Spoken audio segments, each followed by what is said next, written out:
Welcome to Taiwan Talks. I'm Jasmine Lee. China has recently launched multiple unannounced military drills near Taiwan, Australia, Vietnam, and the Philippines. Taiwan National Security Council Secretary General Joseph Wu accused Beijing of violating international law and norms, saying the exercises seriously threaten peace in the Indo-Pacific. However, China claimed that the exercises fully comply with international law. How should we assess the legal controversy surrounding these PLA exercises?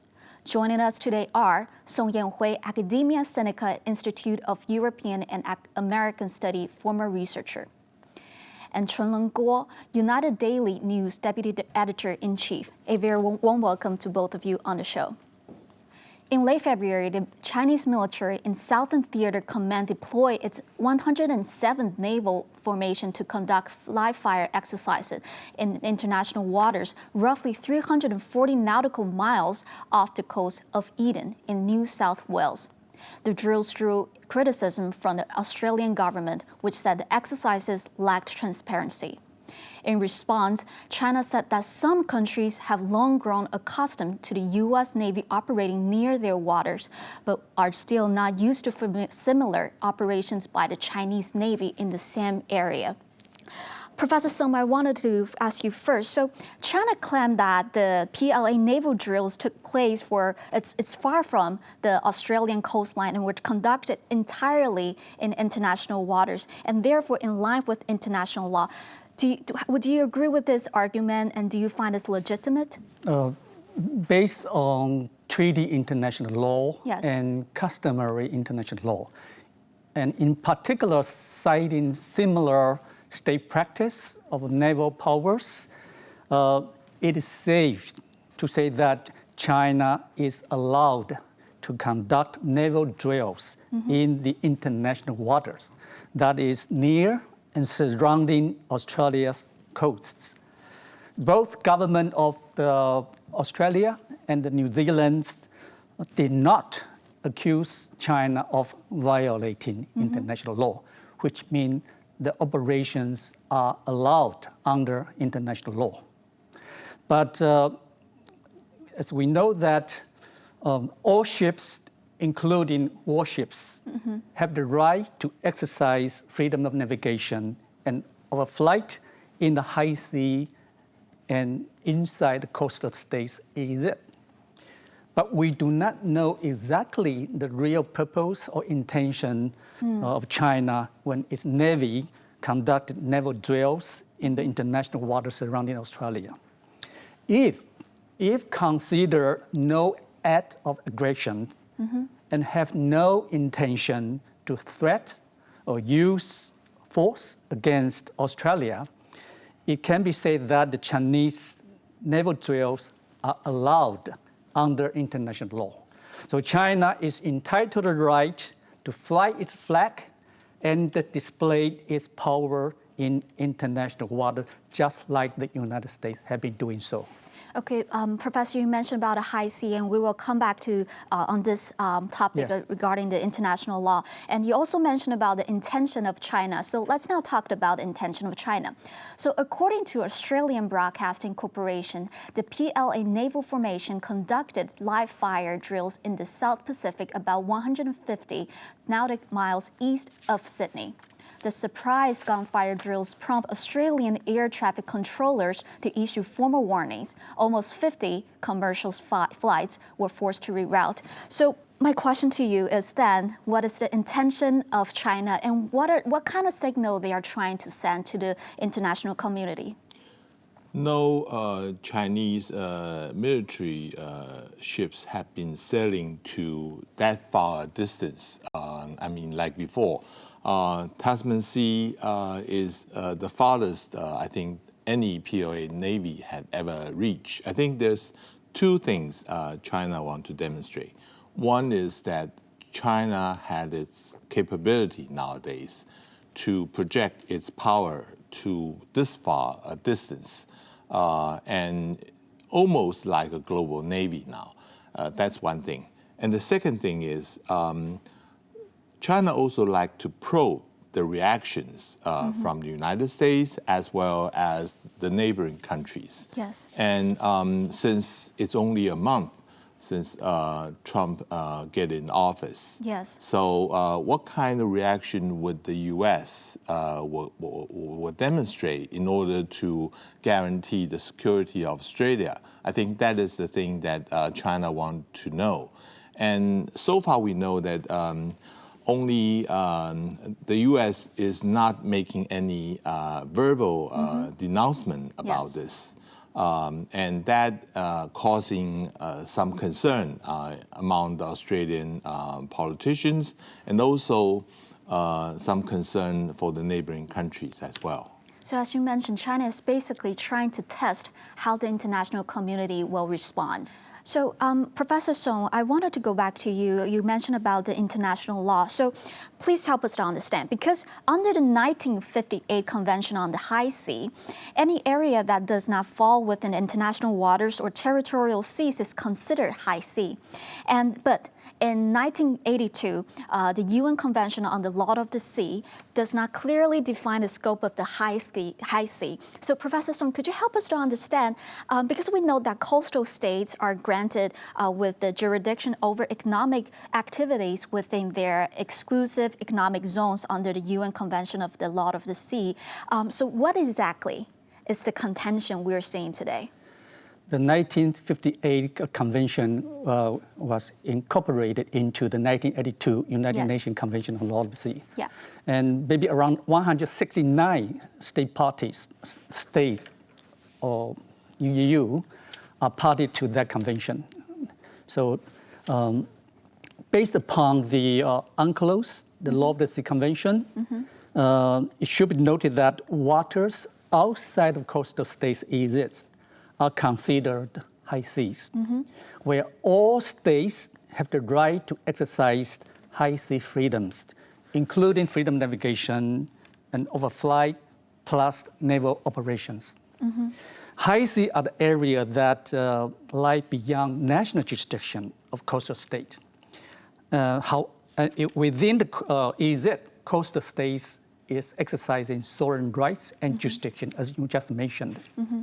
In terms of navigation and overflight, all states can exercise freedom navigation and overflight in the coastal states EZ, which are considered international waters and international airspace. But Law of the Sea Convention does not define, does not mention the concept or the term of international waters or international airspace. It gives rise to a legal argument concerning if it is allowed to conduct military exercise or launch missiles in the coastal states EZ. I think in August 2022, when China launched missiles over Taiwan and to the eastern part of Taiwan, Japan protested. Yes. Based upon the missiles fly into the Japanese claimed EEZ. So there exists a dispute between China and the United States, including Australia and New Zealand, regarding the right to conduct military exercise in a coastal states EEZ. And in the past, China argued that the military exercises are different from other activities that are allowed in the coastal states EEZ. And China rejects foreign countries' claim that the military exercises are allowed in a coastal states EEZ. The United States plus its allies, such as Australia and New Zealand, argue differently. But it seems that China has changed its position, a previous position, based upon the recent operation in Australia's waters. So earlier, Chonglun, you mentioned about that China is trying to test how the international community they will respond. And Professor Song, you mentioned that in 2022, Japan did protest. So this is once again, China is trying to see how the world is going to respond. And at this very moment, after the global order has changed after Trump got elected. So let's talk about the Chinese maritime strategy, because in the past, China has opposed military activities within exclusive economic zones. This position was evident when Beijing repeatedly criticized the U.S. for escalating tensions and fueling regional confrontation through its freedom of navigation operations in the South China Sea. So, Chonglun, would you help us to understand what is the current maritime strategy of China, and are they changing their strategy? I think China had been criticizing the United States for doing its freedom of navigation in the South China Sea. But we also noticed that this is because there's a difference of interpretation of it. For those artificial islands China is occupying in the South China Sea, they claim itself a natural island. So they have territorial sea, so on and so forth.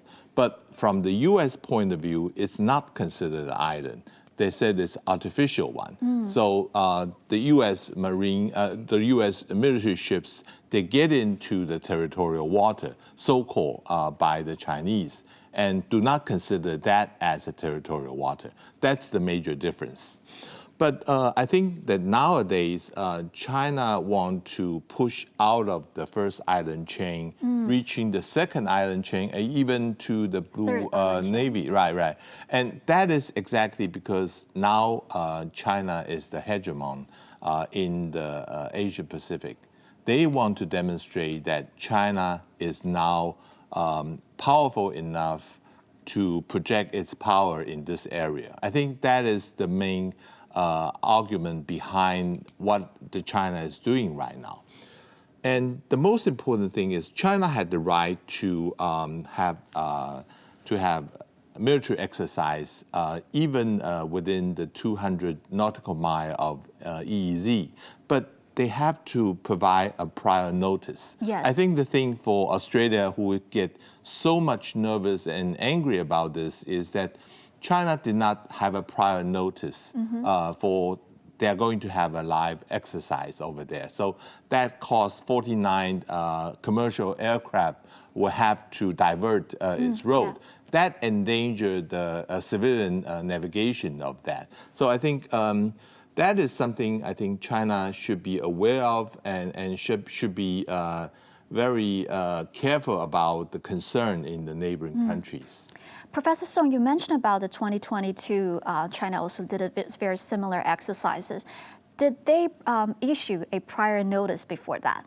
I think they did. In fact, China has repeatedly said that safety notice have been issued in advance before they conduct naval operation in the waters inside of the Australia's EEZ or international water.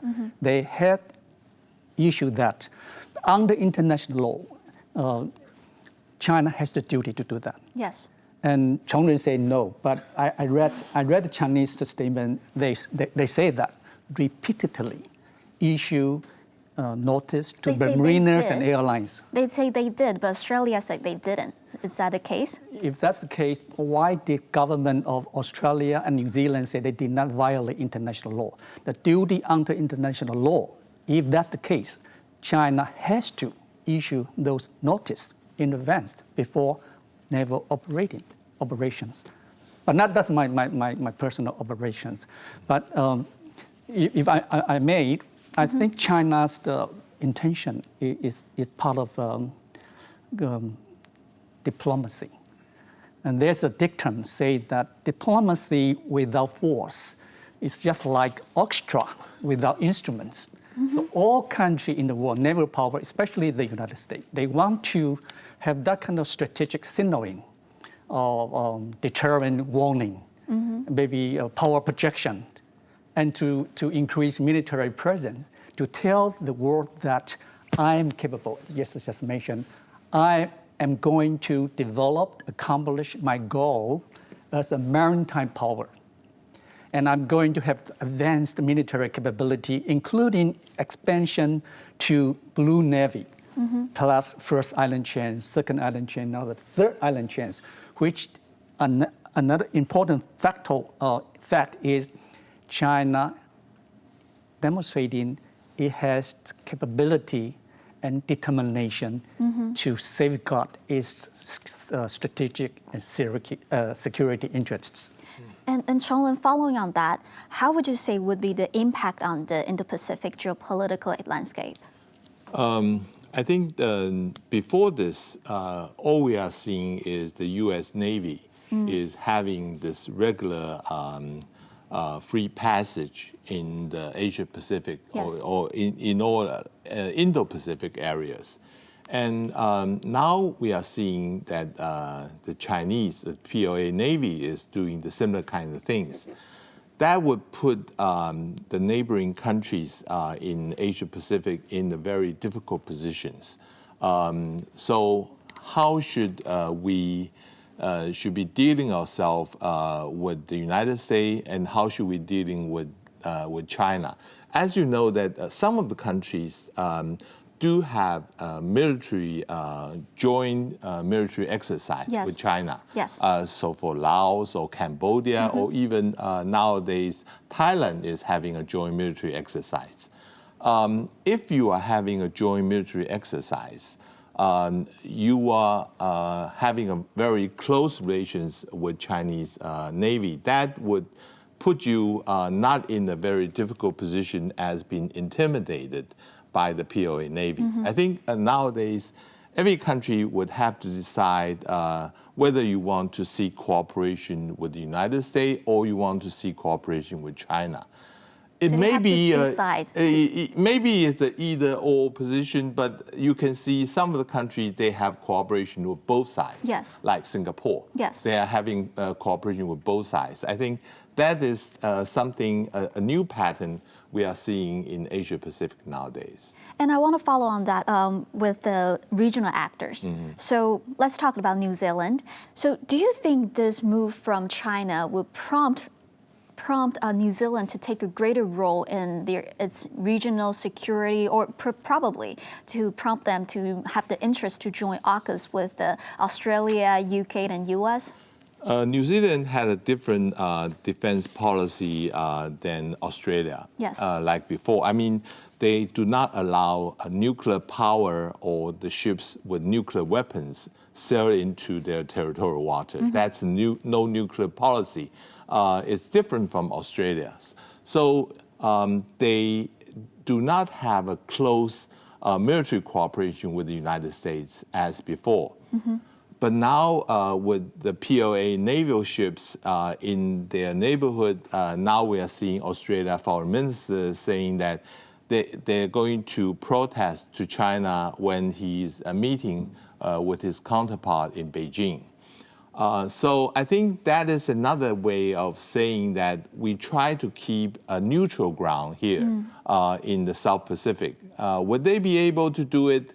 I'm not sure. It's just like some countries like Finland and Sweden, they try to keep a neutral stand in Europe, but they were forced to join NATO in the end. So that would be a difficult choice for New Zealand in the future. And let's now talk about the Chinese military drills close to Taiwan. In addition to waters off Australia and New Zealand, the PLA has designated live fire drill zones without prior notice off the coast of Kaohsiung and Pingtung in southern Taiwan. Switzerland's foreign minister said the country has issued a formal warning to Chinese authorities and the Chinese embassy in Switzerland. This rare move by a neutral nation highlights the strategic importance of the Taiwan Strait. So, Chonglin mentioned a little bit about the neutral, a country they wanted to remain neutral, but now we're seeing in Switzerland, a country that used to be pretty neutral, now they are making a stand. So Professor So, my question to you is that we know that in the recent weeks, Europe have been ramping up its defense spending and strengthening its defense capability and readiness. Are we seeing that is Switzerland's decision a part of this broader trend? I'm not quite sure about that. The main factor for EU country, European country to increase defense spending and is the new Trump's administration's policy. So, but when we see the permanently neutral countries, Switzerland, issue that public statements challenging the big power China, violating the national law or escalating tension in the Taiwan Strait, it's indeed highly unusual. Yes. But it underlines the importance of the Taiwan Strait. Yes. And it raised the worries of Switzerland about peace and stability in the Taiwan Strait area. So that comes. So in terms of your question about EU's response, or because of Switzerland's foreign policy statement, I'm not quite sure about that. But one footnote I would like to add is, you're talking about the military exercise by China against Taiwan. Based upon Article 301 of the UNCLOS, all states are required to refrain from threat or use force against other countries in any manner inconsistent with the principle of international law. That's Article 301. Article 88 of the Convention says that high seas are reserved for peaceful uses. So in that case, China's military action against Taiwan, that's why Joseph Wu said that that's a violation of international law. But that brings the question about one China, but that's not our subject for discussion. Right? Yes. So Chenglong, I also want to ask you, how significant do you think is the move of Switzerland? I think Switzerland is a neutral country. The country doesn't really get itself in a global conflict, but it's quite unusual for the country to raise its objection of it. But I like to remind everyone that although the Chinese had designated an area of live drill outside of Kaohsiung, it never really fired anything on the following days. I think that is probably say something about the international concern of this exercise. And also, we are seeing recently in March, there's also organizing somewhat like a military exercise on the outside of Taiwan. It may be called the United Sword of 2025A, but they didn't call it like that. So they only call it a patrol. That is something also interesting because instead of they are raising the alarm and try to use that to intimidate the people of Taiwan, they are also concerned about the future coming summit between President Xi Jinping with President Trump. So that is also a constraint on their behavior as well. So as you mentioned, I think it's really important we can say that the responses from the international community matters. So at the end, I also wanted to bring up the other European country, which is Belgium. So Belgian Parliament has passed a pro-Taiwan resolution calling on the government to urge China through diplomatic channels to stop escalating regional tensions. The resolution also calls for a protest at the UN over Resolution 2758 and supports Taiwan's participation in international organizations. So we're seeing Switzerland and now Belgium, and we also know that a few months ago, the Netherlands also passed similar bills. So are we seeing more actions from the European countries, Professor Song? Yeah, that's true. More and more countries, you mentioned Holland, Australia, UK, United States, and European Parliament, all of them issue or adopt resolution in support of Taiwan's participating in the UN system and specialized agencies such as WHO, ICAO, and so on. But recently, the Belgium, you mentioned that. But I want to raise one point about the differences. Those resolutions were adopted not by the Ministry of Foreign Affairs, not by the administrative branch of the government, but by the parliament and legislative bodies, which are different. Because foreign policy decisions are made by the government, executive branch, not by parliament. But this is also a major breakthrough, would you say that? Yes, that's true.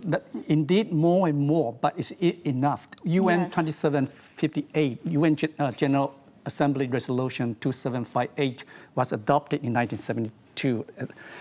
But now, if there's a chance to reconsider UN General Assembly Resolution 2758, it's possible to see more countries to support Taiwan because the international trend. Finally, the important point is we are seeing a transition from a quantity change to quality change. If more countries are giving support to Taiwan in the international governmental organization or UN, we are going to see stronger, more action taken by China against Taiwan, mainly because Taiwan is considered the Chinese Communist Party's core interests is going to do more against Taiwan. Thank you, Professor Song and Chonglun, for your great insights. If you liked our show, please search for us on YouTube, give us a thumbs up, and hit subscribe to our channel. Thank you for watching our show today. Stay safe and see you next time.